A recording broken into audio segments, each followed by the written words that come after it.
Track weather with meteorologist Blaze Keller. Well, here's a look at some of those snow totals that fell across southern Wisconsin early this morning. Some folks in the Baraboo and Portage area neared 3 inches of snow, but it quickly melted due to the warming temperatures that we eventually did see as we went further into the day. Madison picking up just shy of an inch. Beloit, we didn't even get a half an inch of snow. So again, we weren't expecting a wide, heavy dump of snow. We weren't seeing a big snowmaker on the horizon.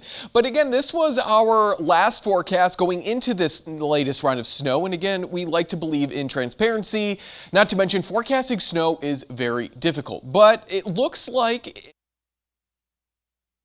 close.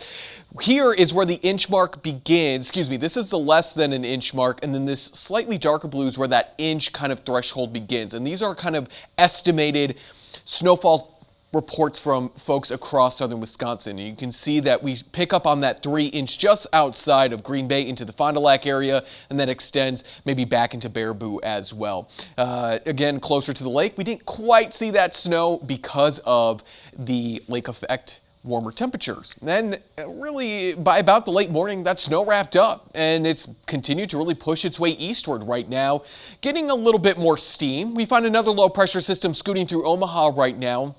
That's going to continue to remain to our south, but we are going to watch as a clipper system moves out of Canada starting Monday night into early Tuesday morning. Temperature-wise, we're sitting right around freezing for most of southern Wisconsin, right around 34, 35 degrees, 32 though in Montello, 35 in Burlington, once again still near 40 this evening in Milwaukee. Future Track is going to walk us through the rest of this evening into your early morning hours on Monday, starting out mostly cloudy, and for most of Monday, it is going to be quiet.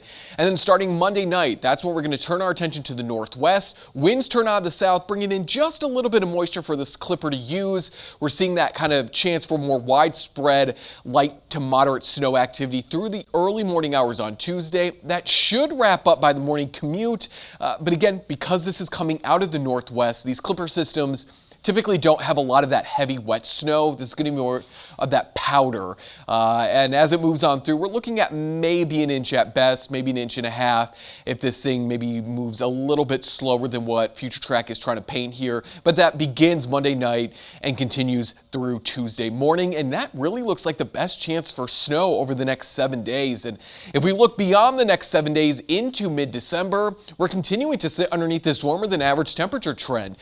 That could be by a degree, that could be by several degrees during the day, during the night, but it doesn't look like any big Arctic or even Canadian blasts of cooler air are expected to move across parts of the Midwest, at least for the next few weeks. There's a look at your forecast for Monday. Pretty seasonal, right around 36 is kind of where we should be, and most of us will be in those mid-30s. There is a look at your 7-day forecast. That snow wraps up Tuesday morning, and then we're pretty much sitting dry through Wednesday. But starting Thursday, Friday, and even Saturday, we're back into those mid-40s, maybe even squeezing out a low 50 there. And that's not unheard of. We really hang on to those low 50s through early December. So this is kind of looking pretty seasonal, but no snow in the forecast. So you don't have to worry about scraping off your car. Well, that's pros and cons, right? I like the snow, but that's the con. Yeah, I mean it's kind of annoying, but like if you just give a good that's the life hack, right? Just thingy. Put the windshield wipers and scrape the snow off. And I just hope for the best. I'm gonna let the car work for me. Yeah. I'm not gonna do the work. Work smarter, not harder. Exactly. I don't know. Okay, well, thank you, Blaze.